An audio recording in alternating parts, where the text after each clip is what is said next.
language in research and language used in research definitely is a concern for all the researchers.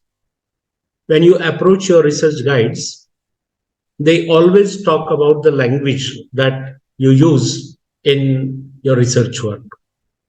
That way, you see, a layman's language and a researcher's language are definitely different. You must have by now understood this. By now, you must have realized this, that a layman's language and a researcher's language are supposed to be definitely very different languages. In a sense that we just cannot be, we need to maintain coherence in our language. Our language is supposed to be objective in nature. It is supposed to be impersonal in nature. What all are the factors that are important as long as language in research is concerned? Language in poetry is different. Language in novels is different. Language in drama is different. I'm talking about the literary forms. But language used in commerce is also equally different. Language used in environmental science is different, and language used in botany is different. How many work in English know about family Asteraceae? Asteraceae is an English word, but I know that many of the researchers doing their PhD work in English may not be aware of this word Asteraceae. Also, the commerce students, though they could be very good at English, they may not be aware of this word Asteraceae. Asteraceae is a family, and botany students definitely can explain it very well. If I use the word morphology, language students will explain this term differently, and botany students will explain this term differently. Because morphology is there in botany, morphology is there in language studies also. Commerce students perhaps may get a different perception of the word morphology. But at the same time, you see, when it comes to credit, debit, and such terms that are used in commerce, how many times that students of literature, teachers of literature make use of these terms? Or let me give you some other examples, like saline, ampule, injection, prescription. How frequently we use these words? Botany students, or commerce students, or environmental science students, or students of English. How frequently we use these words? Ampule, vial, saline, syringe, injection, prescription, dosage, esophagus, intestine, cardiac arrest, and all those things. I'm sure that you are following that these words belong to certain field of knowledge. And that field of knowledge is medical science. So medical science has its own set of terms, set of words, terminology, technical terminology. Every subject has its own subject-specific technical terminology. In accountancy, there are specific terms that are quite less frequently used by literature people, or by botany students, or by environmental science students. There are very subject-specific terms used in commerce. Or the terms like, for example, simile, metaphor, personification. How frequently botany students use these terms? My point is every subject has its own subject specific terminology. This is a very basic thing we need to understand. So obviously, in the thesis that is, written by a botany student, PhD scholar of botany, is supposed to have different terms than that of PhD scholar in commerce, PhD scholar in environmental science or in English language literature. It is obvious. This is a basic thing. As long as vocabulary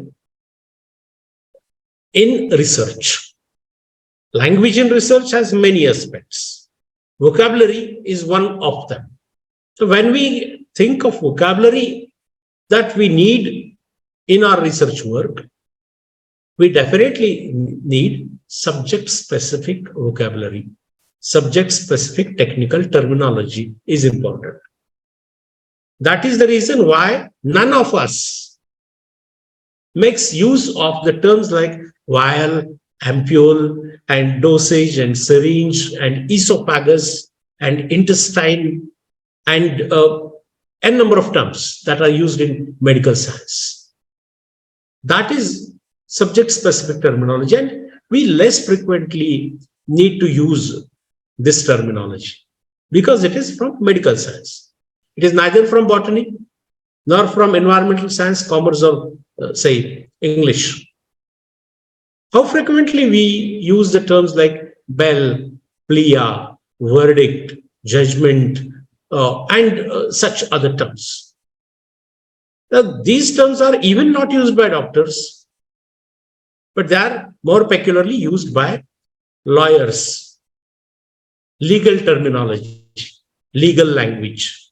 See, in the field of law, in the subject of law, they make use of such terms like bell, plea, petition, verdict, okay, magistrate, my lord, and all that. So you can understand that these terms is a peculiarity of the field of law. Earlier set of terms that I referred to, vial, ampule, syringe, etc., that is peculiarity of medical science. When we come to English language and literature, simile, metaphor, personification, and some other terms could be cited. This is peculiarity of English language and literature. Commerce has its own set of terms. Botany has its own set of terms. Subject-wise, technical terms are different. When it comes to research in that subject, there are further additions. That not only that you need to make use of technical terms while teaching in the class, teachers are supposed to simplify the language, simplify the terms, and they're supposed to avoid jargons. But jargons become part and parcel of your research work. Technical terms are part and parcel of your research work. So we need to understand this factor in the first place. I'll be taking you to further part of presentation. Don't consider that I'll just display this slide and we'll keep talking. I'm taking you to the next slide also. There are some slides on the basis of which I'll try to make my deliberation today. So in the first place, we need to get good knowledge of the technical terminology that is used in our own discipline. This is in the first place. The other thing is that when it comes to research, the same language, the same technical terminology that you may use for a lecture or for writing an answer at UG level, PG level, you must have passed out your PG level recently or whenever. But just make comparison that the answer you wrote in your 10th standard, the answer you wrote in 12th, and during your UG and during your PG. The answers were upgraded. You had to upgrade your answers qualitatively, and while upgrading your answers, the basic factor you had to upgrade was language. Content, of course, but content is put in the form of language. So language is a prime concern, one of the prime concerns rather I would add. So language in research is certainly a significant area we need to pay attention to. When it comes to doing research, be that, a research paper, any research project, or PhD. Today, precisely, we are going to consider PhD work, since it is coursework for PhD scholars. So we'll be sticking to this. When it comes to language used in a PhD thesis, it begins from your research proposal. Don't worry. I'm not going to now explain what is research, what is a research proposal, what are the different points in a research proposal, and all that, because already it is done. We are going a little ahead of that. So as far as possible, if required, we'll refer to that. From language point of view, we may refer to that. But as far as possible, I'll avoid repetition part. Okay. The things that you have already done, basic concepts in research and all that. But while writing a research proposal, now write a research proposal from the viewpoint of language, you see. So from language point of view, when we think of research proposal, it begins from the title. How to frame a title. There itself, language becomes the concern. You must have thought over a topic, a title. You must have approached your research supervisor, and research supervisor might have rejected the title. One title, 2, 3, 4, 5. Sometimes in double digits, more than 10 titles are rejected. And then you, with discussion, in consultation with your research supervisor, then you come up with the title, and then you finalize the title. Under that title, then you prepare your research proposal. While preparing a research proposal, you have the front page, the title page of your research proposal. The title page has a specific format. And your research center and your research supervisor definitely have guided you regarding the format of the title page of your research proposal, because it has a specific format and we need to follow that format. So like a layman, we cannot go on writing.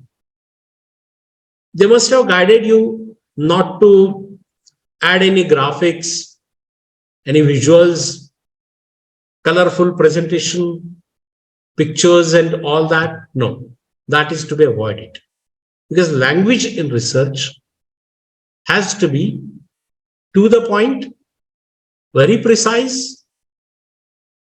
It has to be objective in nature, impersonal in nature. We'll be slowly coming to these points. But while preparing your research proposal, the title page of your proposal has a specific format. Remember that. When it comes to content page, again, it has got some format. Then you start writing your proposal.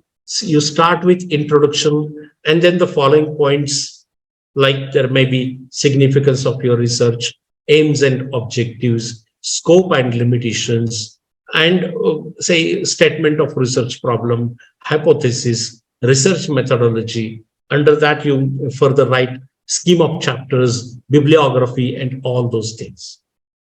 Everything is written in a specific format. the title page and bibliography do not appear in the same format. They have their own formats.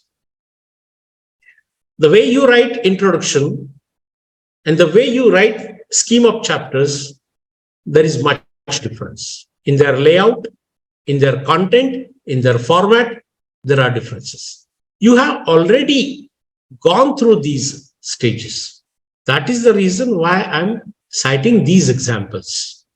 Because you already know that when it comes to language and research, we have to, think of, say, every section and subsection of our thesis, and according to the format of that section, subsection, we are supposed to make use of language.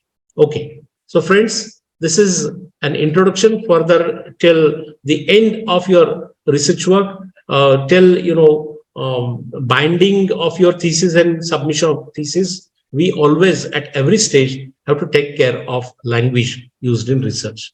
I'll take you to further slide. Subjectivity and objectivity. See, we need definitely to think over what is subjectivity and what is objectivity. See, that in case of literature or in case of our day-to-day communication, we could afford to be subjective. Okay. But in case of research work, objectivity is supposed to be the prime concern of our research work. The conclusions, the findings that we derive are supposed to be objective in nature. I mean, they need not be changing, depending upon different factors. They're supposed to be objective. Subjectivity and objectivity. See, when it comes to any stories, for example, a story can be interpreted by different interpreters in different ways. That is subjectivity.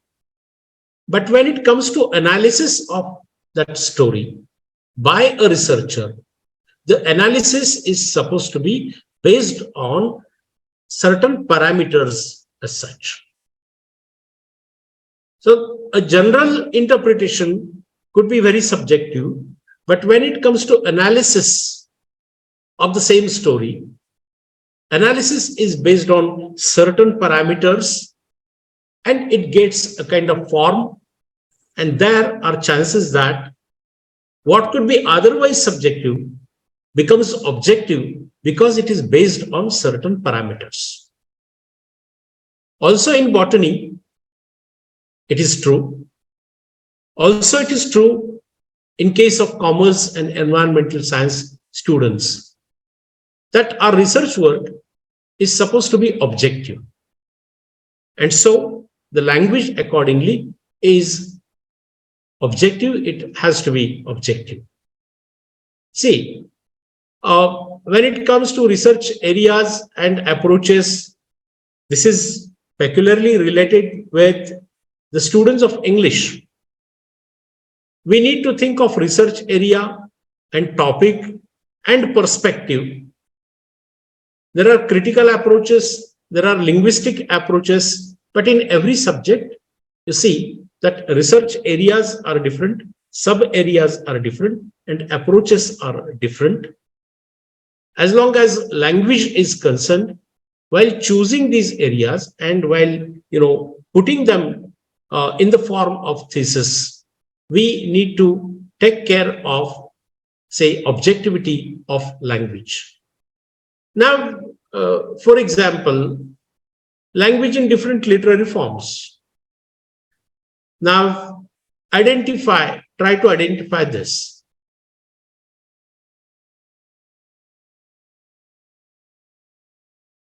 Try to identify what kind of text is this you think. What is written in this way? There is one more thing that the session need to be interactive. So I would request all the participants to participate in the discussion. Hereafter, there will be interaction. Okay. I have done the basics, the introduction of this topic and all that. Now, let us begin with interaction. What is written in this way? What is this? Poetry Yes, is written. It is poetry. Very good. Thank you. It was Divya Avasthi and Datta Prasad Palve. I got two responses from participants. Thank you very much. And it was correct answer. It looks like a poem. How did you recognize that this could be a poem? There is no word written. Not Because, sir, stanzas are there. Yes, please repeat. Sir, paragraphs changing like stanzas are there. Okay. So you could notice that the format of the text looks like the format of a poem. Or, in other words, the layout of the text is like a poem, and hence it looks like a poem. See, can you see the cursor moving? Yes, sir. Yes. Okay, thank you. See, this is a single line at the top, at the center. It looks like title of the poem. This is like stanza number 1, stanza number 2, 3, and 4. This is how a poem appears on the page.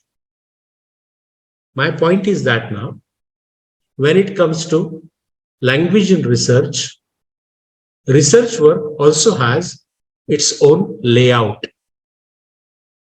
When it comes to research proposal, I have already talked about it, that the title page of your research proposal has a specific layout structure.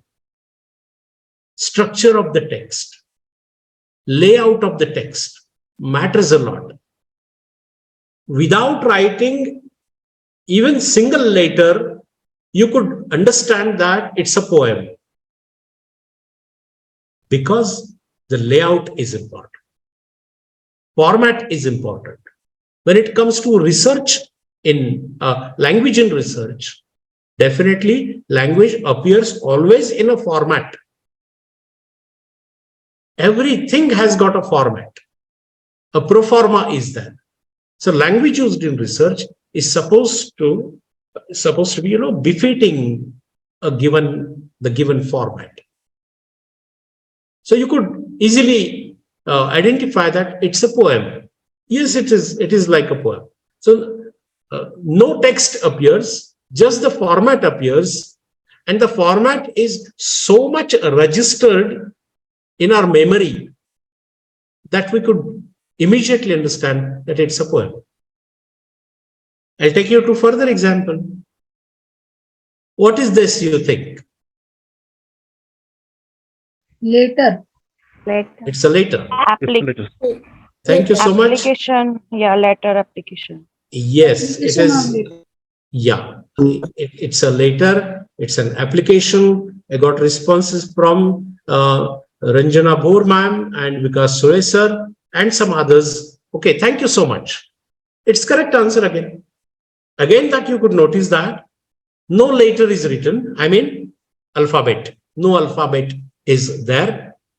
No words are there.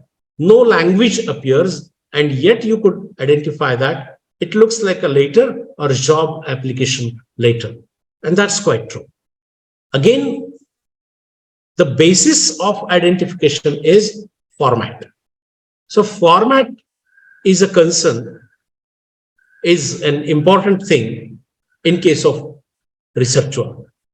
The language is supposed to be, in a given format as such. See, now this is a question for layman. So all the researchers can answer this. Identify the form of literature. Long ago, ... is a beginning of a particular kind of literature. So what particular literature begins like this? Stories. Story. Thank you, Gopal Jadhav sir, and Vikas Soya sir, and some others.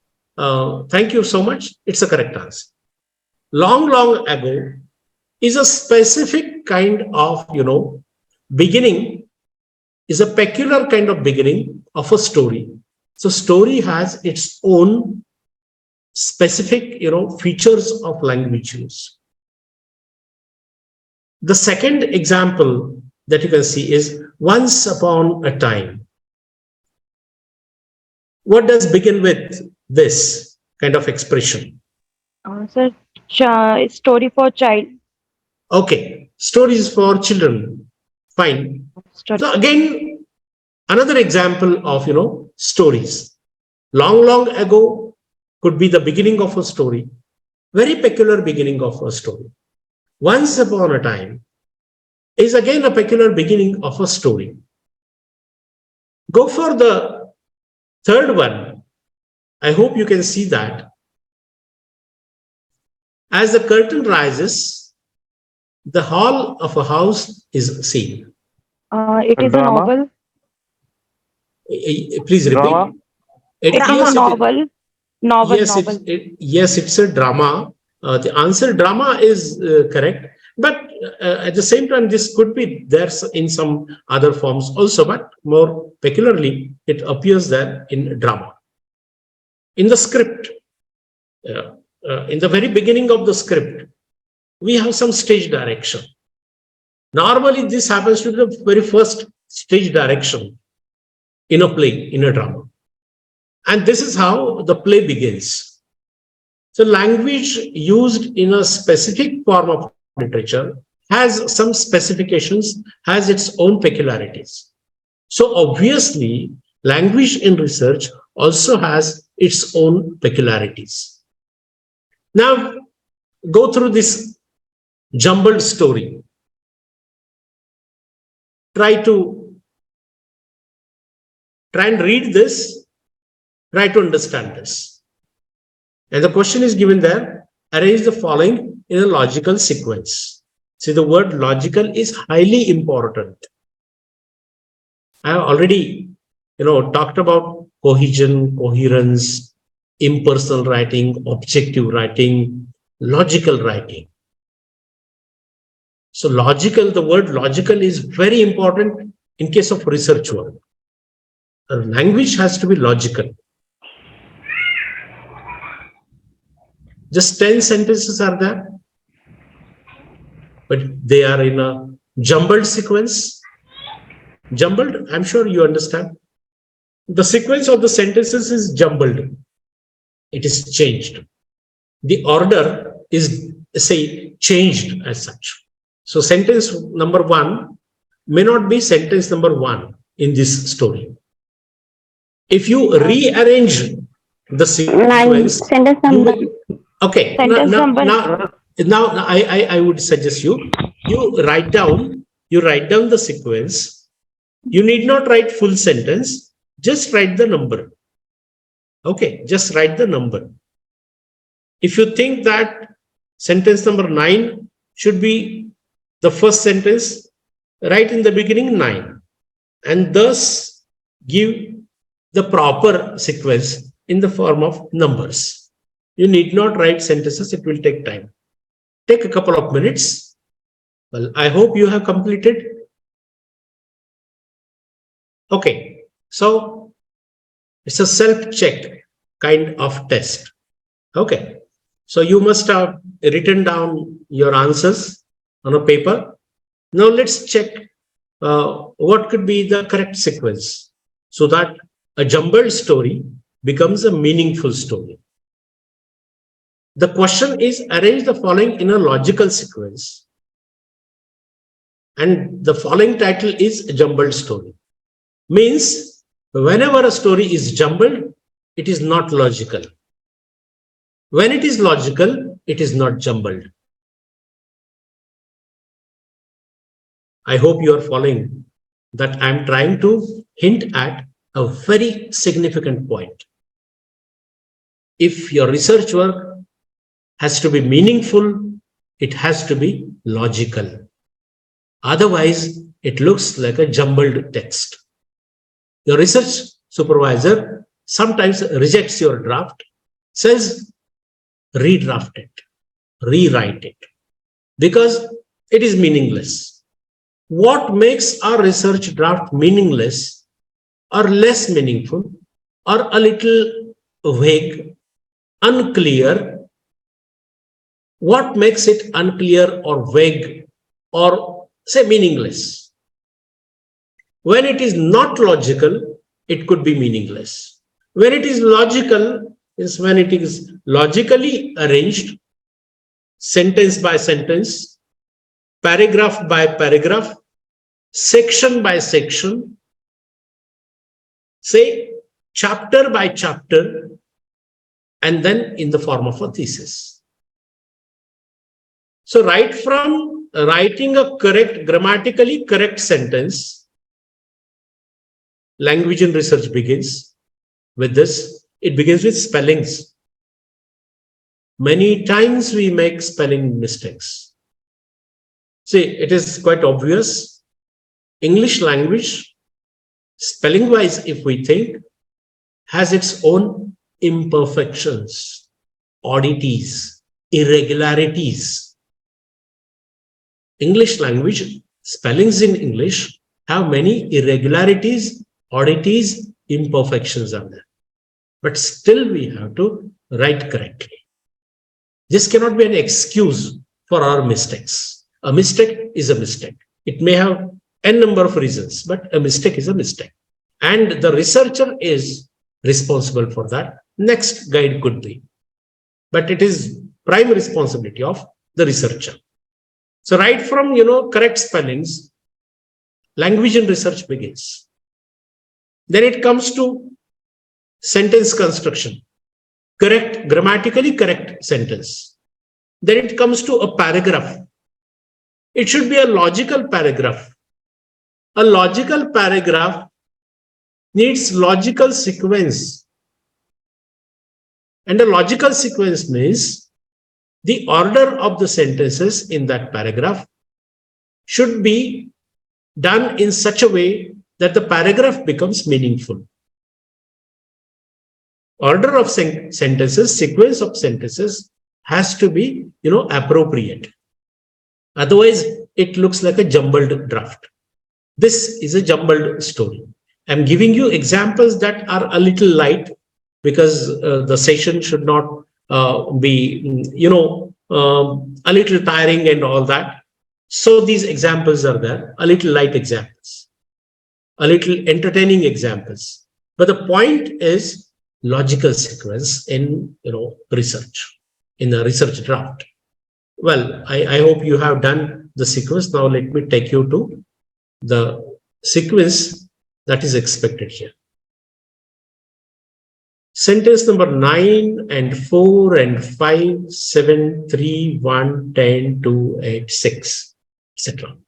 So you can see that in this sequence, if it appears in this sequence, then it is correct. If you write the same story, the previous slide, okay, if you go back to slide and if you check the story, you will understand that the story was jumbled, but the story could be logical if the number of sentences are rearranged in this way. I hope it's a self-check kind of test. You have your sequence written over there. I have displayed now the sequence that could make a jumbled story a meaningful story. So from jumbled, confused, vague, unclear, meaningless draft to a logically arranged, meaningful draft, see what way the conversion takes place, what way the transformation takes place. So meaningless becomes meaningful when it is made logical. So language in research has to be logical so that it becomes meaningful. Every sentence has its own place in a paragraph. Every paragraph has its own place in a subsection.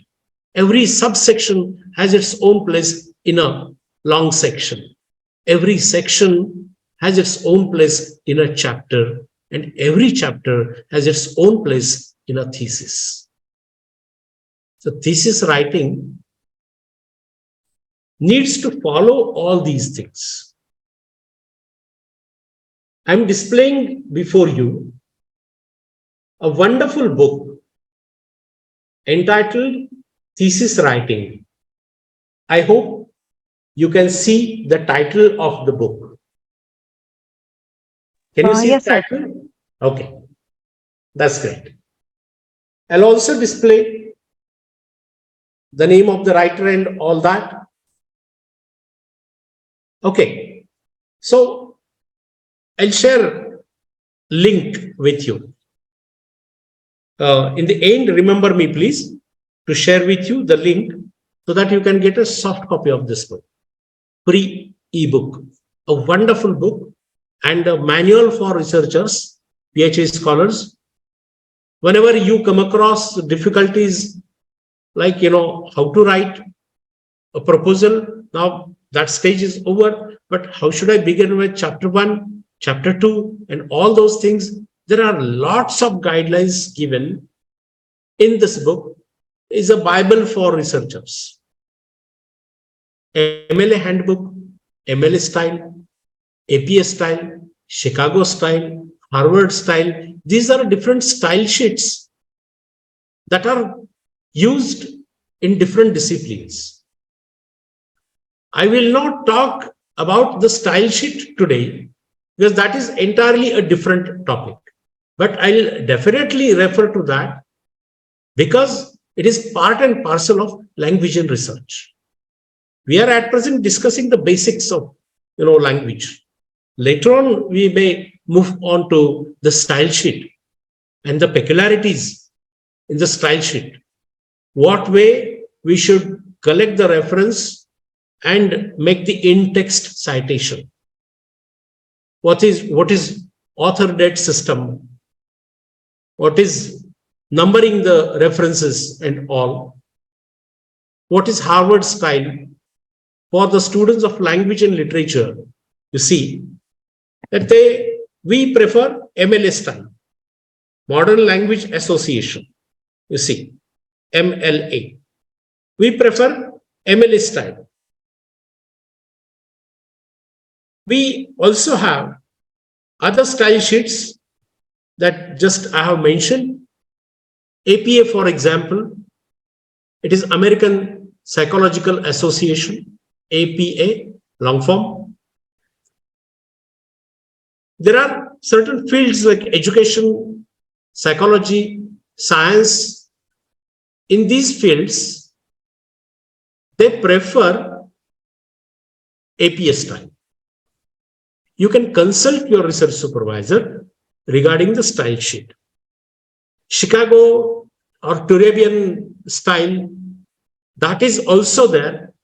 And in business, in history, and in fine arts, especially, this Turabian style sheet is used. So we have different style sheets, and every subject, has its own style sheets. Consult your guide, consult the research center, research supervisors. They will inform you more about this. These are some, advanced aspects of language in research. With some simple examples, with some entertaining examples, interesting examples, amusing kinds of examples like jumbled story and logical sequence. We need to understand that language used in research has to be logical. And then we also can think over the style sheets and the peculiarities of the style sheets, the font type, the font size. I'm coming to all these points one by one. So if you write the jumbled story in this sequence, the story will appear like this. I hope you can see sentence number 1 to sentence number 10 written in a logical sequence, and then the story becomes meaningful. So to make your draft meaningful, you have to make it logical. You need to follow cohesion and coherence appropriately. You see, for example, you can see in the present draft that every sentence is meaningful. Every sentence is meaningful, and putting together in this proper sequence, all the sentences collectively become a meaningful story. So the story becomes meaningful. The story follows cohesion, and coherence will be coming to these points also in the following part of the presentation. See.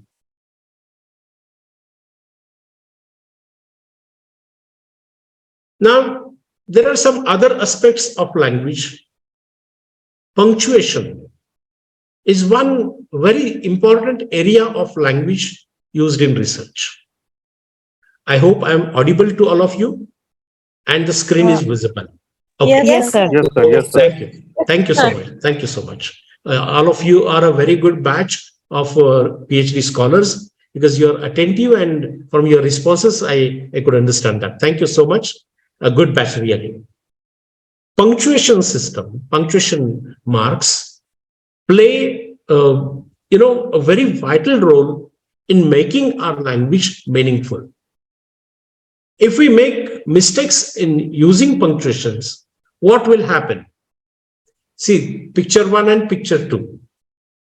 The upper picture has got the caption, "Let's eat grandma." In the following picture, second picture, the same caption is there. But still there is a bit of difference. What is that difference? Could you notice the difference in the captions? The text, "Let's eat grandma," picture 1, "Let's eat grandma," picture 2. What is the difference in the way of writing? A comma is added. A comma is added. Thank you, Datta Prasad, and thank you, Anuradha Madam. So a comma, addition of comma in picture number 2 is the point of difference. But with this comma, meaning changes a lot. Without using a comma, if we just say, "Let's eat grandma," grandma becomes, grandma happens to be there on the platter. And then grandma becomes your food. You start eating grandma. See, grandma is there in the plate, and there is a fork, and there is somebody, likely to eat grandma. The meaning is seriously damaged. See, this is deterioration of meaning. The meaning is distorted. The meaning is paralyzed.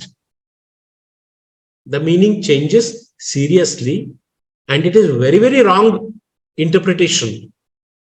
What the speaker wants to say, or what the writer wants to say, and what the audience, readers or listeners receive are very different meanings. So writer's meaning and reader's meaning are different meanings here because there is no comma. When there is a comma, it means that, "Let's eat grandma." It's an address to grandma, and you are asking grandma, requesting grandma, "Come, let's have dinner." And then they are sitting together and enjoying dinner. So this is the difference with a comma. So punctuations are definitely important. In research work, definitely all the punctuation marks are important.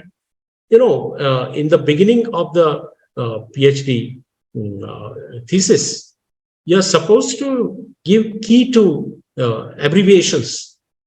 Key to abbreviations, over there you write the abbreviation, list of abbreviations. Also, you see, there are different kinds of notations that we need to make use of, we need to mention them in the beginning.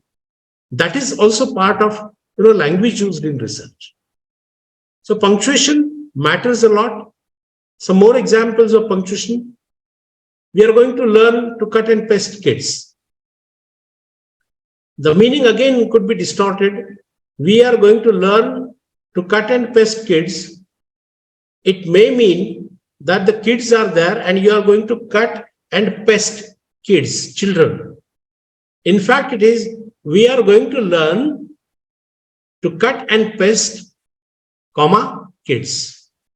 We are going to learn to cut and paste, comma, kids. The comma has to be there after the word paste. So you are addressing kids. Come on, kids, let's learn how to cut and paste. Computer students. Okay, so commas matter. More examples related to comma and other punctuation marks could be there. All these examples are available on net. Now I'll switch to the next. Besides comma and besides words and all that, even a pause is important. That's what Mark Twain says. Sometimes space is important. After a full stop, there has to be space. Space is important. There are certain typographical specifications. I'll be taking you all to that also. So even a comma, pauses are important. Pauses, I mean to say, the space between words, the space between lines. There are some specifications, typographical specifications. The space also has its own, peculiarities that are mentioned. Standard, kinds of things are mentioned there. Thesis writing can inform you all about that. We also have a slide, that I'm going to display before you. See, the language has to be impersonal language.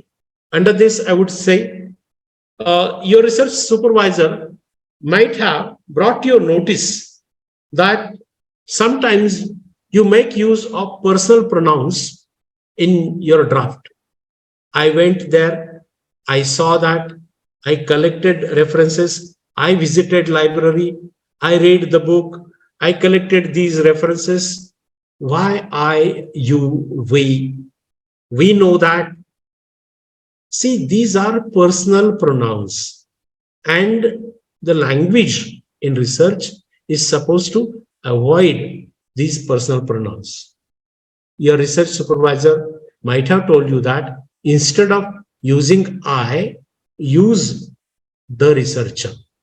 The researcher visited library, the researcher collected data, and all that is so the researcher is preferred to I, the personal pronoun. Though you are the researcher, still instead of using I or you or we, these are personal pronouns. They need to be avoided.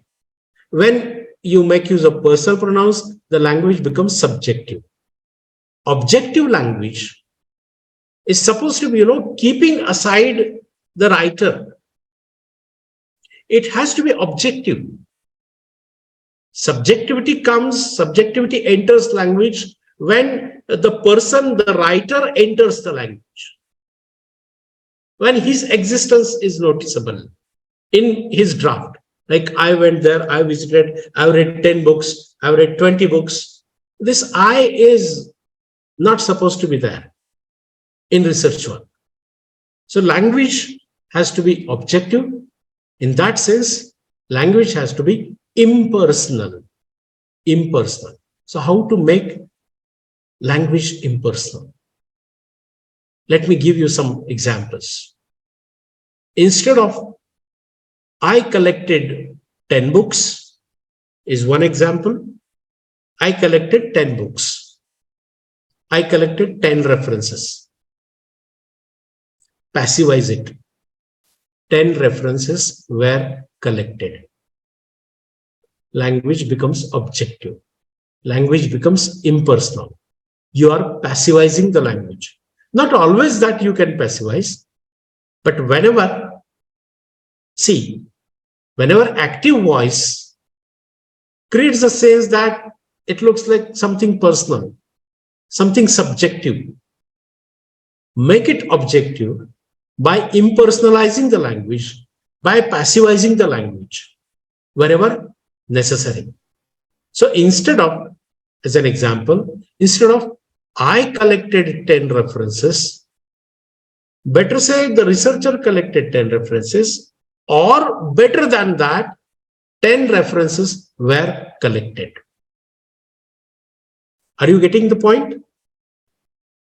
I hope Yes, you sir. are. Okay, thank you. So you can see that thus passive voice is a peculiarity of impersonal kind of language that helps you make your language impersonal and thus objective kind of language. Doer of the action is not important. What is done is important. Who has done is not important in research. So accordingly, language should be, drafted. Language should be used. Our draft, our composition should keep aside the doer of the action. So who has done is not important. What is done is important. We need to take care of cohesion and coherence. Okay. There are some cohesive devices. Okay. To put the two sentences together. I went to Pune. I purchased, I went to Pune. I bought 2 books on research work. These are 2 different sentences. We put them together by saying, I went to Pune and bought 2 books on research. So, and is the word that puts 2 sentences together. There are many words that link 2 different sentences together whenever essential. So thus, the 2 sentences, putting the 2 sentences together logically, we need to make use of such cohesive devices. Therefore, hence, on the basis of, for example, that these are some of the expressions which help us, put the 2 sentences together logically, meaningfully. So cohesion always is important. Coherence is overall your paragraph, overall the passage, overall the section or subsection has to be meaningful. That is called coherence. Overall, there has to be logical structure. One section containing, consider some 20 sentences, 20 lines. All those 20 lines are meaningful when all 20 sentences are written coherently, point by point. Coherence. Cohesion, sentence by sentence. When you think of the number of sentences, for example, the earlier story, the way 2 sentences are brought together, I was not feeling well. I could not attend my college. As I was not feeling well, I could not attend college. Or I was not feeling well, therefore I could not attend my college. Therefore is a word that links the 2 sentences together, a cohesive device. So between 2 sentences, we have some cohesive devices. And overall, to make a passage meaningful, we need to have coherence, logical sequence of all the sentences together. So cohesion and coherence are definitely important, and they make our language objective. And especially, you see, language and research has to be cohesive and coherent. Language in a logical sequence, further I would say, as you have already prepared research proposal, have you thought over layout of your thesis? You might have thought over. In your proposal itself, I'm going to cite some examples. In your proposal itself, there was one point, if you remember, tentative scheme of chapters, okay, or the time plan that was expected over there. Layout of a thesis, I'm displaying before you. I hope it is visible. The title, is it visible? Yes, sir. Is the Yes, title sir. visible? Okay, okay. So this is layout of the thesis. Don't worry. I'm going to display it in a slide.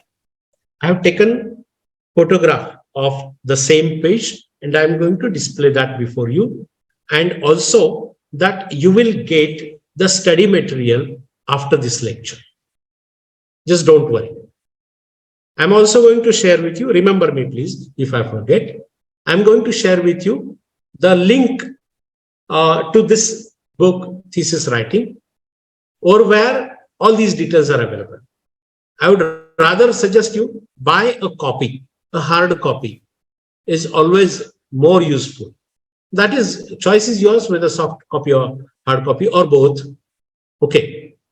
A soft copy on the laptop, in your PC is sometimes more useful. Anyways, choice is yours. But you will get that link. Accordingly, you can purchase that book if you want. That definitely is a good book. Layout of a thesis. When it comes to research, language and research, we need to think over the layout of the thesis. I'm going to talk in detail about layout of the thesis in the following slide. As a thesis has a layout of the thesis, every thesis has got three basic parts.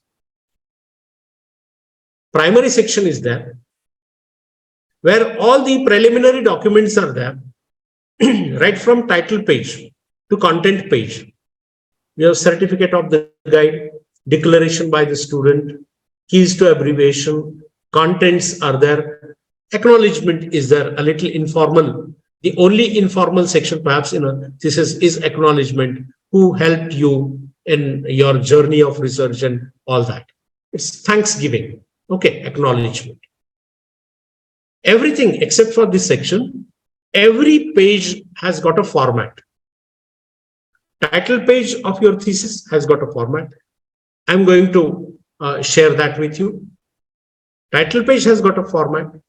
Research proposal has format. When it comes to thesis, title page of the thesis also has its own format.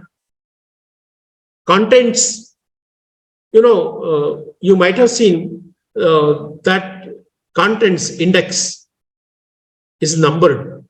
Every item is numbered. 1.1.1, 1.1.2, 1.1.3. What is this? In the beginning, we are confused that why so many numbers are there. Why not straightway 1, 2, 3, 4, 5? First one is chapter number 1. 1.1 is chapter number 1, section number 1. 1.1.1 means chapter 1, section 1, subsection 1. This is how we number the different, paragraphs, sections, subsections, and we mention them, we list them there in the index contents. You might have seen that they are numbered in a specific way.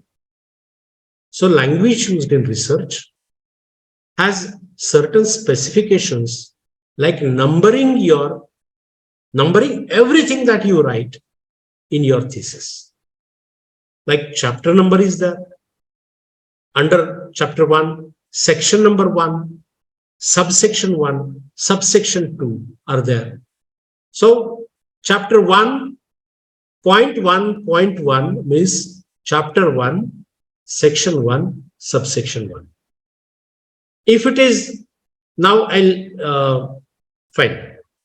It's a test. Now I want your responses. I explained 1.1.1 means chapter 1, section 1, subsection 1. 1.1.2 means chapter 1, section 1, subsection 2. So you see that layout of a thesis means first section as the primary section, where the preliminary documents are there, right from title page to contents page, different documents are there. I'm going to share with you that format, that layout of the thesis, definitely. So today at the end of this session, you will get the layout of your thesis. And accordingly, you can prepare. See, when there is confusion, how to begin writing. After 6 months, when there is first 6 monthly presentation, we go for presentation and we make the same presentation that we had done at the time of interview, selection, admission interview, admission round. There isn't much change. And then your guide is upset with you. The experts over there are not happy with you. And you are confused. How can I write? How can I start writing? That is all the concern of language in research. Dear friends, let me share with you some tips how to begin with. Prepare a layout of your thesis. This Bible will help you definitely to prepare. It will guide you to prepare layout of your own thesis. So first thing, prepare a layout. How do we get, a beautiful house? When there is construction of a house, first of all, on the paper, there is blueprint. There is blueprint design.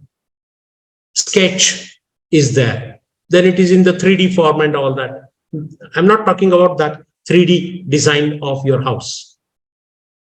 I'm basically concerned with the layout, the plot, I mean to say the land. Say 1000 square feet. If that is the plot size, if you want to construct a house over there, you go to architect, engineer. The architect prepares a plan, calls it a layout. NA plots are there. They have their own layout. Layout is structure, basic structure. Layout of a thesis, now forget plots and all that. Layout of a thesis is a basic structure of thesis. Prepare your structure. Before building a house, if the structure is highly essential on the paper, before writing a thesis, the structure is highly essential. And this is a key, to open the door of writing your thesis. So if you have confusion, how to begin with writing and all, my guide wants me to write first chapter. How can I begin with? How shall I start? So prepare the layout of the thesis in the first place. Next, go for the layout of every chapter. Begin with chapter 1. If your guide suggests you, right now, start writing chapter 1. How many chapters are done? Last 6 months, last 1 year, last 2 years. There is no progress, no satisfactory progress. If you are hearing such remarks, there are chances, many times it is observed that students are confused taking how to begin with writing. So this layout helps you a lot. Prepare a layout of your own thesis. Prepare the layout of every chapter in your thesis. Then go for the sections and subsections in every chapter. And then you may think of the paragraphs in every subsection, every section, and all that. That is further part, basic thing, layout of the thesis. Next, you can think of layout of a chapter. And further, then you can also mention that this could be section 1, section 2, section 3, so on and so forth. So the book will definitely help you. See, this is a paragraph, a sample before you. It is taken from another book. Let me display that also. It is tattered a little, but I'm sure that you can see the title of the book. Could you read this? Yes, sir. Okay. So the title goes like English for Practical Purposes. Practical purposes. Yes. And let me tell you, I am very sure that wherever you are working, whichever college you are working in your college, this book is definitely available in your library because it was prescribed for compulsory English SYBA some 10 years back or so. When Dr. Varpesar was member board of studies, perhaps at that time or a little before that, this book was prescribed. You have very good faculty members. Apart from your scholarly guides, very eminent people are there as your research supervisors at the research center. Also, the coordinators of research centers and the research supervisors at the centers. In case of Department of English, we have Honorable Professor Dr. Varpesar, Professor Dr. Khedkar sir, and their team. They're quite, eminent people who can help you finding out such good books. In your library, this book is there. Dr. Varpesar was in that team as a board member. He was there, and he knows because perhaps he was there in the process of, editing this book and all that. A good book again. This is a sample taken from the book. Read the following passage and answer the following questions. Okay. If you read this passage, earlier there was story. We began with some entertaining samples. Now this is a step ahead of this. There are many different training methods, and there are advantages and disadvantages to all of them.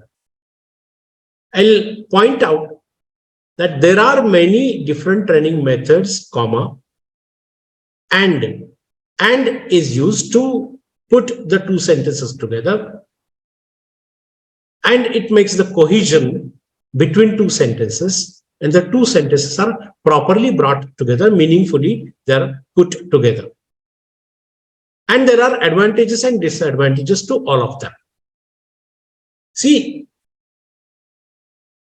language in research, we have already talked about layout of thesis, layout of chapters, layout of sections and subsections, paragraph writing.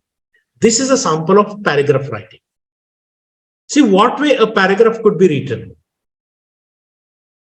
If you check it properly, the first sentence of the paragraph introduces the entire paragraph. Another tip, let me share that with you. I hope it may be useful to you.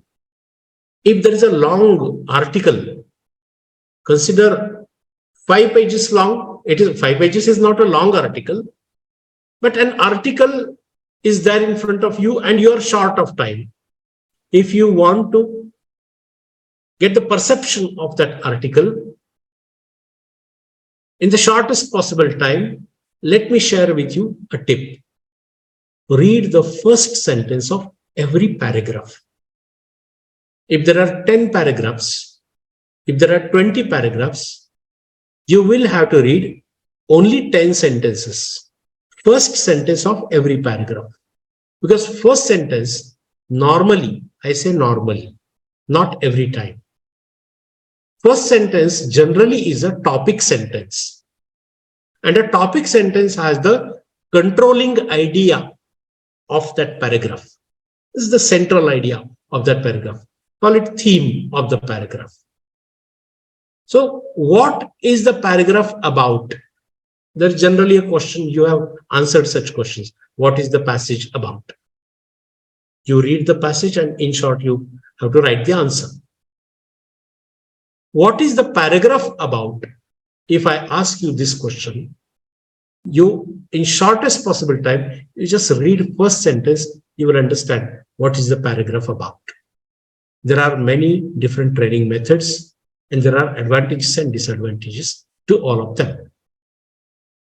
So your answer can be training methods, there are advantages and disadvantages. You read the further part, you'll come to know that yes, the paragraph is about that. Language and research has to be so well written draft, so logically well written draft that by reading the first sentence of your paragraph, the controlling idea of the paragraph becomes clear. But it is not a condition, remember.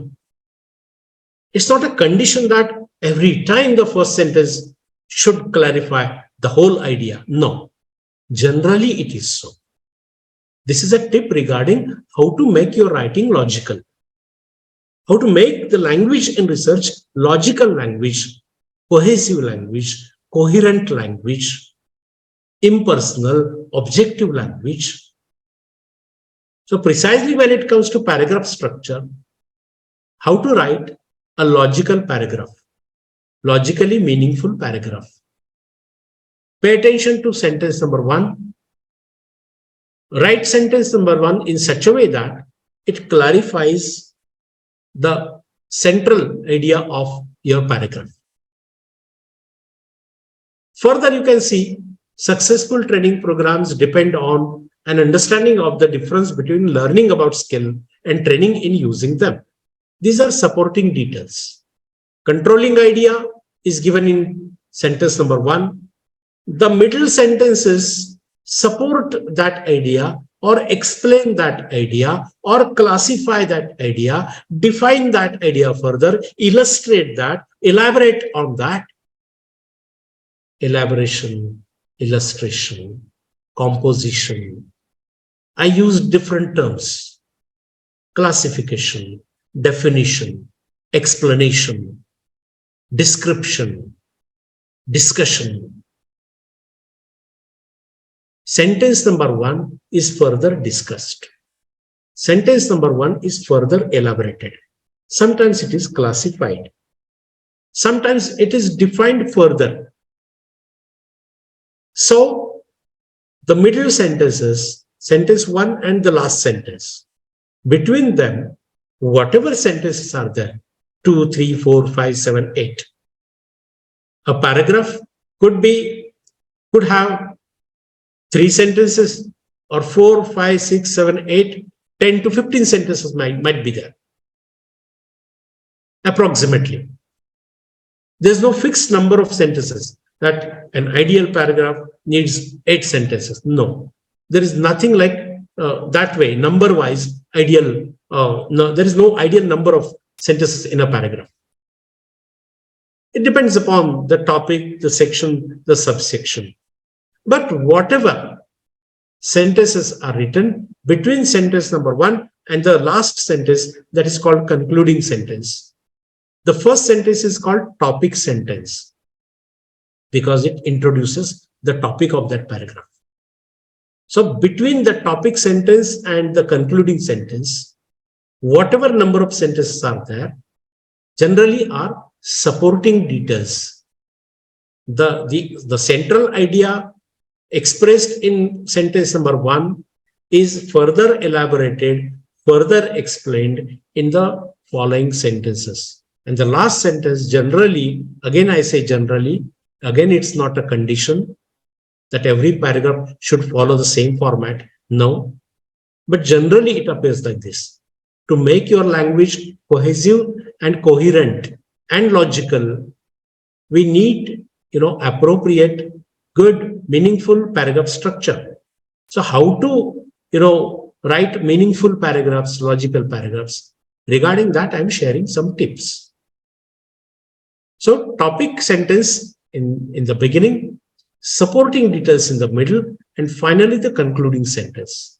This could be the composition of a meaningful paragraph. And then paragraph number 1, paragraph number 2, paragraph number 3 could be further the composition, logical order of the paragraphs. As the sentence order in a paragraph has to be logical, the paragraph order has to be logical in a passage, in a section and subsection.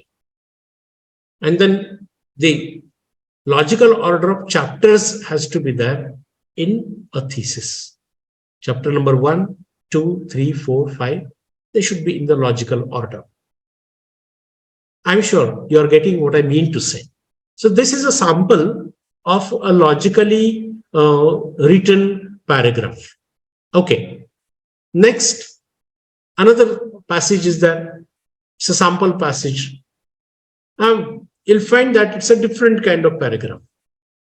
Again, an informative one, but it has got different piece of information. Read sentence number 1. Andaman and Nicobar Islands are a union territory of India consisting of 2 island groups in the Bay of Bengal. Sentence number 1. I already told you that sentence number 1 generally is a topic sentence. So you can understand that the following information is about Andaman and Nicobar Islands and the details of that. The concluding sentence is there. Exports from the territory include timber, especially Andaman, redwood, gurjan for plywood, and softwood, coconuts, and copra. So what different things could be exported from the islands are mentioned, and thus the paragraph is concluded. Now you can understand that sentence number 1 and the last sentence, the middle sentences have got supporting details. The Andaman groups include 204 islands. See, first sentence mentions that Andaman and Nicobar Islands are a union territory of India consisting of 2 island groups. So island groups, this is mentioned in topic sentence number 1, but how many islands are there in a group is given in the following sentences. Thus, sentence number 1 plays a key role. It introduces one point, and then the subpoints of that point are mentioned below. Island groups are there, but how many islands are there in a group, that is mentioned below. And then the size and measurements and all those things are mentioned below. So the second sample can inform you about the supporting details, what way they support the topic sentence. What way the topic sentence introduces the paragraph is one thing, one point. The second point is what way the supporting sentences support the topic sentence, the first sentence. Are the points clear? Yes, sir. Okay, thank you. Yes, Now, yes, please. Okay, thank you so much. Now, I'll take you to the next part. When it comes to writing a research proposal, I'm going to avoid the repetition. I'm just referring to the format of research proposal, and I'm going to talk about language in that research proposal. See, the title page has to be there. Again, it has its own format. So language in research is always, it has its own format as such. Title page has the format. Introduction. What should be the content in the introduction? You check your proposal and you will come to know your research guide has already guided you regarding this. Introduction requires information of area of research and then topic and all that.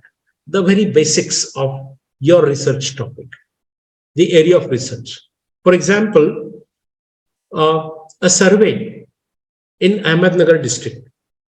credit cooperative societies in Ahmednagar district, commerce students. If the research work is related to this, then obviously area of research is first thing, it's a survey method, and the area you have defined as geographically, the area is Ahmednagar district. Further, study area, credit cooperative societies, and then precisely the topic. So these things need be introduced logically in the introduction, the first part of your research proposal. A research problem. A research problem is the core part of the research. It is generally, it appears as a statement. Generally, research problem is written as a statement. Sometimes the research problem also appears in the form of research questions. That after writing a statement, the statement is followed by specific research questions. Okay, I'll give you certain examples from language and literature area. If communication studies, I'll consider general topics so that everybody can understand. In communication studies, we have different topics like, testing the communicative competence. If the students, the learners have got some disability, somebody is hearing impaired, consider problem of hearing is there with some learners, and so they have difficulties in grasping, in learning a language. So the research problem is how far, the disability affects their learning. A comparative study could be there. A normal child and a child who is hearing impaired child has got disability of hearing. So what is the difference, comparatively when you check the pace of learning? How far the disability affect, influence the learning process? This is a question. This is a research question. A very general question. There could be some pinpointed questions also. But I'm putting before you a very general question because the PhD scholars belong to different disciplines. But I'm sure that all of you can understand this example. In botany, there could be some experiments, in Rahuri. Lots of, experiments are done. Taking mangoes, we get different varieties, of mangoes over there. So regarding the process, of getting different kinds of mangoes over there, they make experimentation. And, varieties are brought out.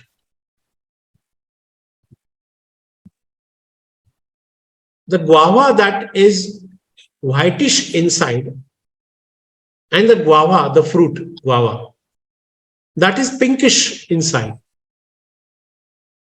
Taking such differences, if there is a research topic, you go for the root cause of such differences. Now, this could be a very general example. I do not know much from botany. I'm just trying to cite as relevant examples as possible. Credit cooperative societies for commerce students and this varieties of fruits for botany students, language students, you see. So the point is, or environmental science students also, for that ozone layer. See, there are holes in the ozone layer. Around the Earth, there is ozone layer. Ozone layer covers the Earth, the planet Earth. But there are some holes and UV rays affect many things in the environment.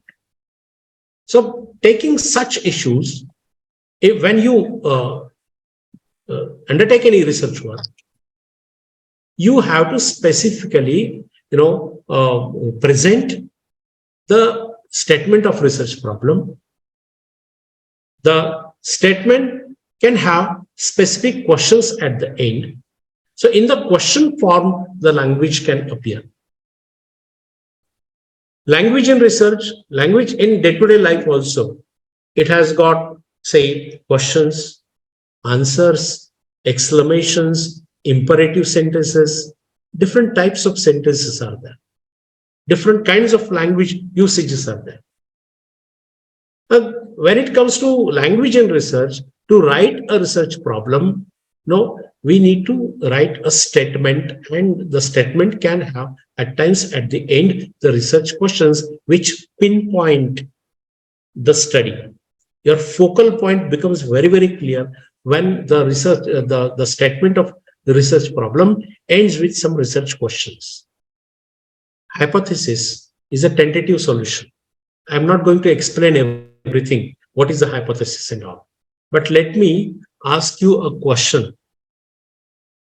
What is the difference between a research problem, or I'll simplify my question. What way research problem and hypothesis are interrelated? If research problem is a problem, hypothesis is a solution. So always your hypothesis is based on your research problem. While writing hypothesis, conceptually, it should be very clear. I'm not taking you back to basic concepts of research. No, that is already done. I just wanted to check whether you can tell the difference between problem and hypothesis, or the interrelation between problem and hypothesis. The research problem is the base of hypothesis. Without a research problem, one just cannot write the hypothesis, because hypothesis comes out from the research problem. The problem has to be there. If hypothesis inside the bracket, you can see tentative solution of the research problem. So the interrelation is given there inside the bracket. You can read that, I'm sure. It is displayed properly and you can read that. A hypothesis is a tentative solution of what? Of the research problem. So when you state the problem in the form of a question, for example, how far, or very obvious question, does the disability influence learning of language? The answer could be yes. Yes, disability affects learning of language. So does disability affect language learning is your research question, and your hypothesis is disability affects language learning. So disability affects language learning is your hypothesis, and it is tentative solution. Later on in the process of your research, you check whether my hypothesis is right or wrong with some samples. Then you start testing hypothesis. Testing hypothesis is eventually you can understand that you collect the samples and you test the samples, and you try to check whether really disability affects language in sample 1, in sample 2, sample 3, sample 4, whatever number of samples you collect. You go on checking your hypothesis with the help of samples. Is this right? Is this wrong? Some samples give you favorable answer, which supports your hypothesis. Some samples disprove your hypothesis. The researcher has to be impartial. Even if your own hypothesis is disproved, still that is a very good quality research. I know, I'm aware that I'm supposed to talk about language in research, but still conceptually, if you understand the interrelationship between hypothesis and research problem and hypothesis, you can better write that. So when it comes to writing language of hypothesis, language of research problem. Say that use language accordingly. A question form of statement of research problem can help you in a better way to write hypothesis, because hypothesis is answer to that question, tentative answer, which you further check in the process of your research. This is interrelationship between research problem and hypothesis, that research problem is the basis and hypothesis is written on the basis of research problem. Now you go back and check your first draft of research proposal. You will understand if it has happened, why it was rejected by a research supervisor. Sometimes your research proposal doesn't have a research problem. Then what are you working on? Or the proposal is written, but the hypothesis itself is missing. How is that possible? What is then the target? What is the course of research? Your hypothesis, gives you guideline, direction to your target of research. Whether your hypothesis is proved or disproved is the journey of your research. So if that is missing from your proposal, go back to the first draft of your research proposal, you will understand. In many proposals, we by now we have seen hundreds of proposals of different research students. Some research proposals do not have research problem. They neither have problem nor have solution. Then what are they working on? So when it comes to writing a research proposal, language in a research proposal needs to have these sections, subsections, and what way you should write a research problem precisely should bring out the core part of your research as far as possible in the question form. If that is there, then precisely, quite pinpointedly, you can write your hypothesis, and the journey of research gets a clarity as such. Anyways, aims and objectives. See, aim, an example is given there, study of spelling mistakes and deviations in the spellings. Sometimes, COLOUR is a correct spelling and COLOR is also a correct spelling. Two different spellings could be correct. I have already made a statement in the beginning of this session that spelling system in English has its own irregularities, oddities, and imperfections. And yet we have to remember them and write the correct spellings. Study of spelling mistakes and deviations. Some are mistakes, some are deviations. See, on WhatsApp, when you send a message, what way you write university, UTY. So such abbreviations work over there. That is language used in that medium. Can we use such abbreviations in a research draft? No, we should not. Ampersand is there. If you see your laptop, if you're attending this session on laptop, you see there is a, say on the keyboard, number 1, 2, 3, 4, 5, 6, 7. Check the key that has got number 7 on it. Just above that key, you will see a sign. We call it and. We call it ampersand, the short and. Okay, I'm sure you're getting what I mean to say. And is written in that way. Elsewhere, it will work. But in research draft, avoid it. Avoid such abbreviations. Avoid such short forms. If at all it is necessity of your research work, mention that abbreviation there in the, say, the preliminary section where you have list of abbreviations.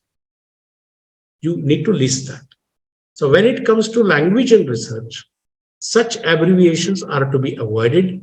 Layman's language is different. The researcher's language is different.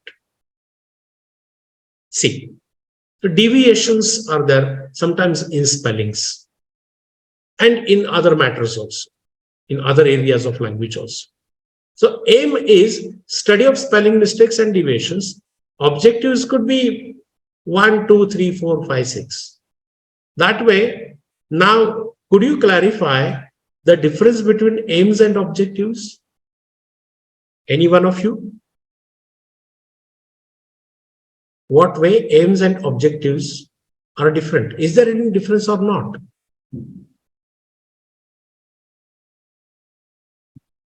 If I'm not getting the response, I have to explain it in short. Aim is a broad statement of your study. Overall, you describe your study in one statement, one sentence or one statement. That is your aim. Objectives are the specified parts of the same study. For example, I want to visit Konkan, the western coastal area of Maharashtra. Okay, I want to visit Konkan. If you say, I want to visit Konkan, that is a general statement. Aim of your journey. What could be objectives? In Konkan, I want to visit Ratnagiri, Chipulun, Sindhudurg, Alibag, different places. Your objectives are, the specified parts of your aim. Your aim is a general statement and objectives are the specific parts of your aim. So while writing an aim, take care that language in research, while writing an aim, it has to be a general, very broad description of your study. Objectives should be specific parts. So objectives could be multiple. One aim, multiple objectives. As far as possible, let there be single aim. As far as possible, I say. Again, that is not a rule, not a condition. But as far as possible, to keep your research a focused work, focus on single aim with 3, 4, 5 objectives, so that your study becomes a well chalked out, well planned, systematic study. And accordingly use language in a sense that to describe aim, make a statement that describes broadly your study. So a broad description of your study in a statement is the style of writing your aim. Whereas objectives, number the objectives. 1, 2, 3, 4, 5. A, B, C, D in whatever way. So number them and point by point, write down your objectives. Now remember the first draft of your research proposal. First thing, had you written aims and objectives? Second thing, if you had written them together in a paragraph or separately as this is my aim and these are my objectives? Was that so crystal clear? If it was not, your research supervisor might have guided you regarding this. So way of writing a research proposal, this is not only about research proposal. These points also appear in your chapter number 1, introduction. These points also appear there in your chapter number 1. And then over there, what are mistakes we have done while writing a proposal or the first draft, you can make the corrections further. So if you have to hereafter write your aims and objectives, take care of these things. Let your aim be a broad statement on your study, a general statement on your study, and let it be followed by the numbered objectives, multiple objectives, whatever. you have set. So aims and objectives thus could be written a little separately. First of all, aim followed by objectives. Even if you give the same title, aims and objectives, but while writing, first of all, make a broad statement. The referee will understand that this is aim. Objectives 1, 2, 3, 4, 5. The referee will be very happy because the ideas, he will find that the ideas are very clear with the researcher regarding aims and objectives. So way of writing is this: a broad statement, aim, numbered points, and parts of the same, further elaboration of the same aim in different points is objectives. This is style of writing your aims and objectives. Scope and limitations, well, fine. Again, the same question. Do you know that scope and limitations are they are interrelated terms, but they have some difference also. The difference is clarified over there is area of application possibility, and limitation is actual area in which the study is to be done. Scope could be greater than whatever area you have selected. Survey of credit cooperative societies, for example. Again, I'm taking you to commerce topics. If that is the research work, then over there, selected area is Ahmednagar district. So limitation is your research work is not going to collect any samples from Pune district or Nasik district or any Aurangabad or any other districts. You're going to stick to the limitation, geographical limitation, that is Ahmednagar district. Selected credit cooperative societies, consider 100. Then the selected samples will be collected from the selected cooperative societies only. If botany students are collecting the samples from a specific family, from a specific genus, species, you collect the samples of the same plant. Okay, consider you collect some 100, 200. I do not know what could be a good sample size for your research topic. Your research guide can definitely guide you in a far better manner. Just as an example. So when you collect those samples, specimen, you call them. So when you collect specimen, at that time you see that the scope and limitations, you can collect similar specimen in more number, in greater number. But if your limitation is 1,000 samples, 1,000 specimen, 500 specimen, 200 specimen, then that becomes your limitation. There could be further scope. Also, similar kind of research work or same research work could be extended further. So the possibility of extension of your research work is the scope. But due to time constraints and due to your own constraints, your own limitations and time limitations, we delimit it to a specific frame. Only Ahmednagar district, only 100 cooperative societies, or only 200 specimen from a specific plant variety. Okay, I can collect 1,000, but I cannot work on 1,000 specimen. So 200 are selected. So scope could be extended further, but my limitation is this. Scope and limitations should be cleared using appropriate language.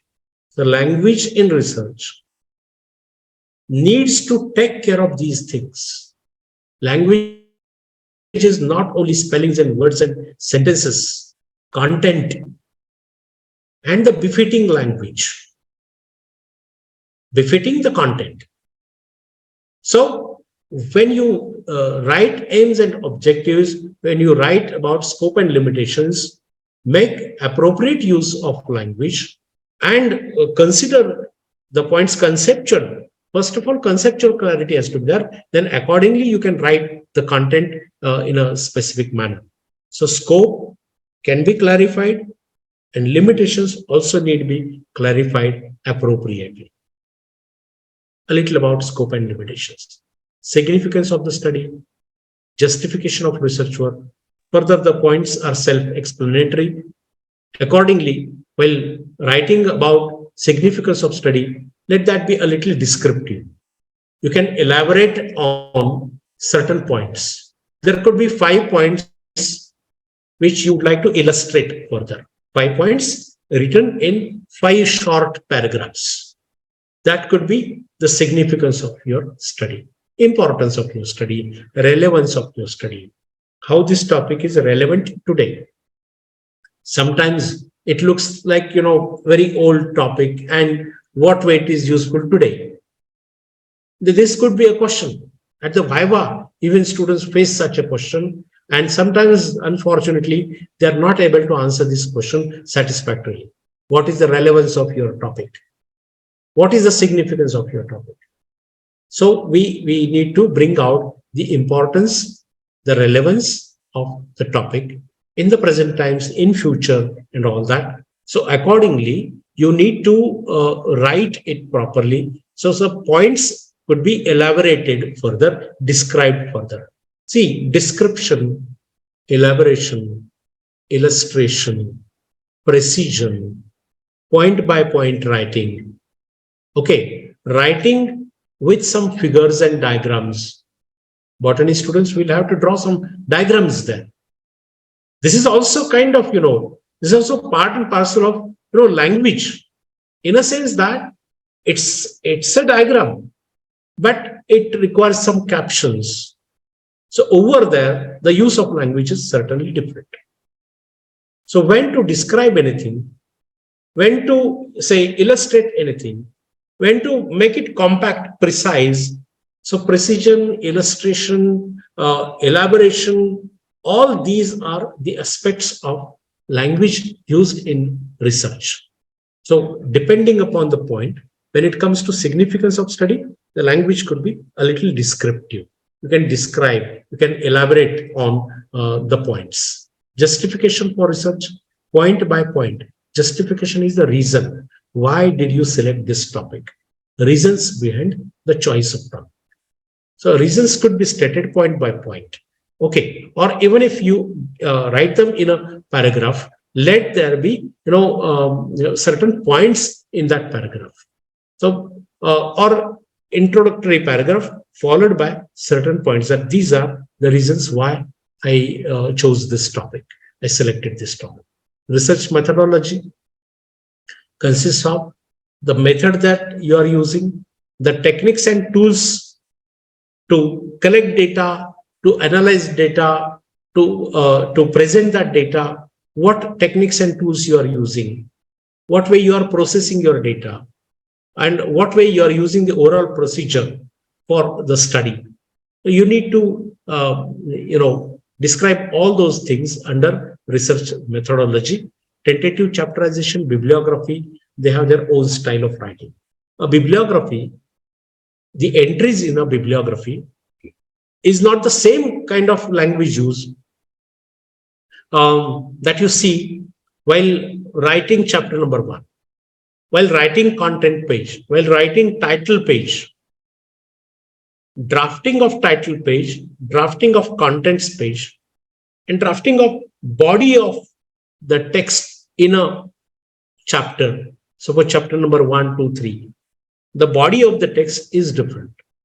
And in a bibliography, the text that appears, it appears in its own different format. Bibliographical entries, in-text citations, they have their own formats. The book-like thesis writing definitely can be a good guide on this. Okay. Well, friends, so this is about the proposal writing. When it comes to format of a thesis, I hope it is visible. You can see the 3 sections in the beginning: preliminaries, text of the thesis, and reference section that is there at the end. See, this is the layout of the thesis. I have taken a snap from the same book and presented here before you. You can see that normally a thesis consists of three principal parts. Three parts are there. First, preliminaries. Second is the text or the body of the thesis, which consists of chapters, different chapters. Third one is reference section, which consists of appendices, notes, and bibliography. So these details appear there in the reference section. So these three sections are there. First one, preliminaries. Second, text of the thesis, that is body of the thesis, where chapters are there, main part of the thesis. Third one is reference section. Each part may consist of two or more sections.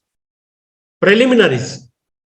What different pages are essential there?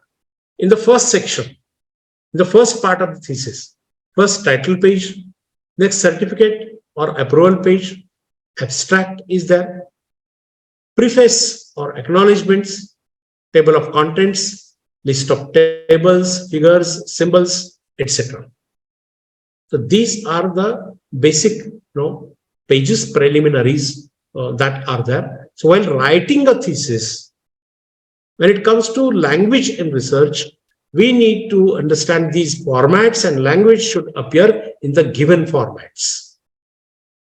This is format of a thesis, layout of the thesis.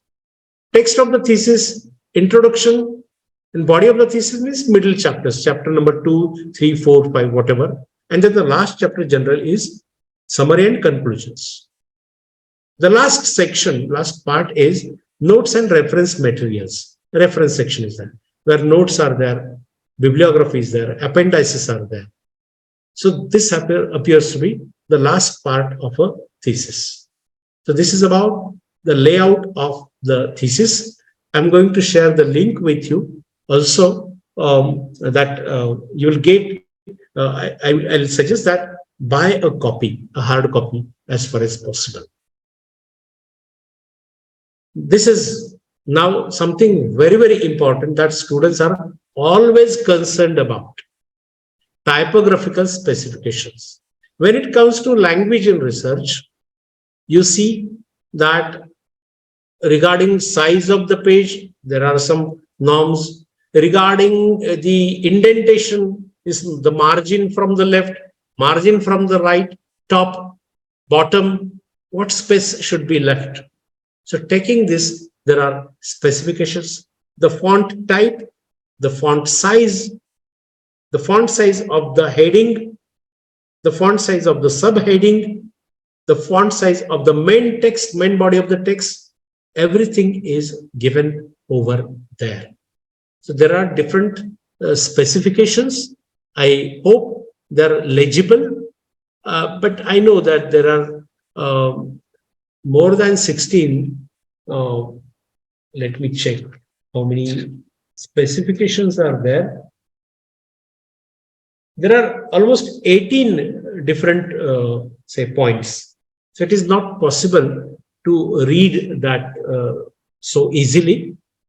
I'm going to share. You can take the screenshot so that you can read that later, or better, I'm going to share the link with you where you will get all these tips for typing.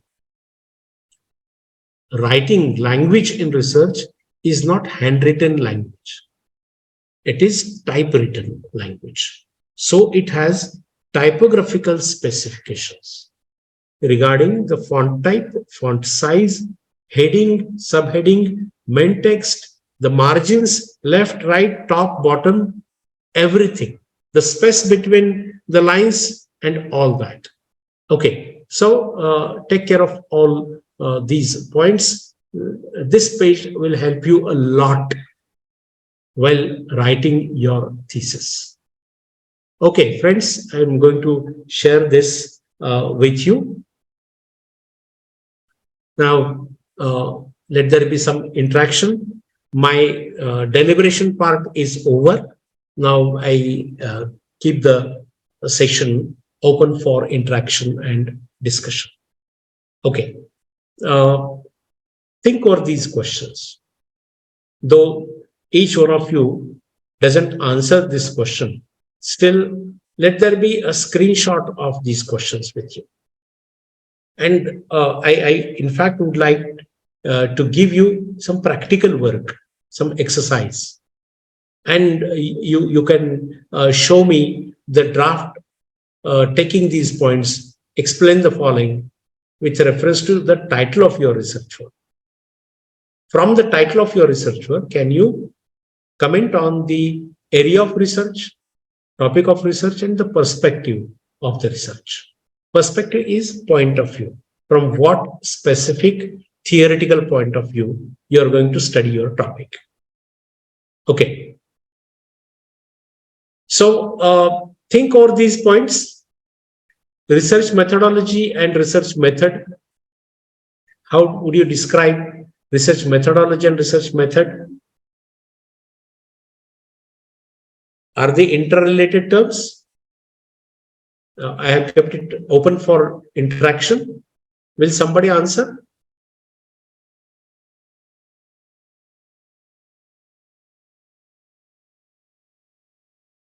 Question number 3.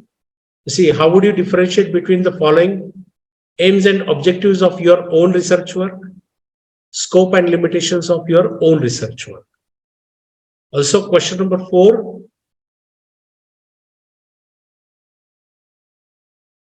You can see research problem and hypothesis. What is your research problem and what is your hypothesis?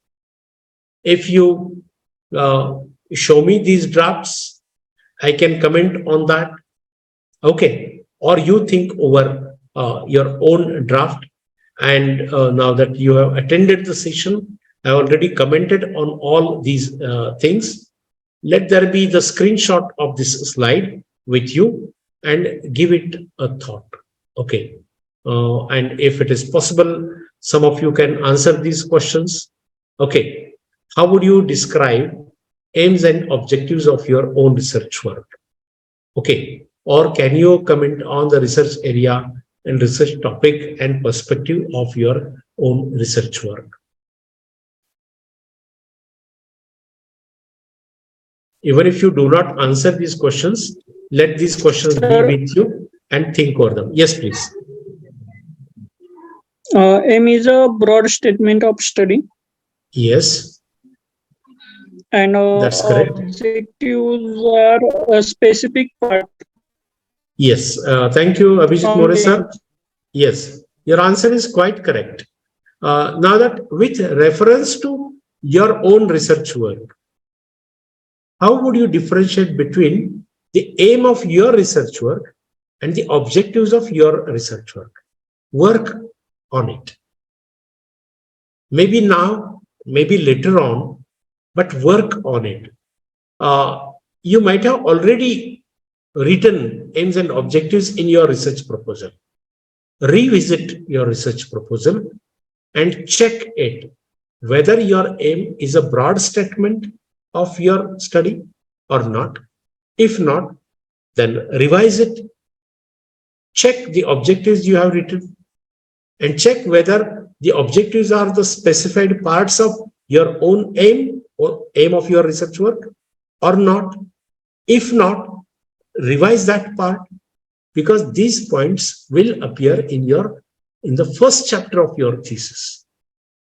So let them be in the revised form. So language in research, when it comes to this specific point, aims and objectives, scope and limitations, a research area, topic, perspectives, revisit your research proposal and rethink over this. Now, concepts are clear to you already. I have already given you guidelines regarding language in writing aims and objectives, language in writing scope and limitations. So revisit the aims and objectives of your own research work and rewrite if required. If not, fine. No issues. But conceptually, your answer was quite correct answer. So thank you very much.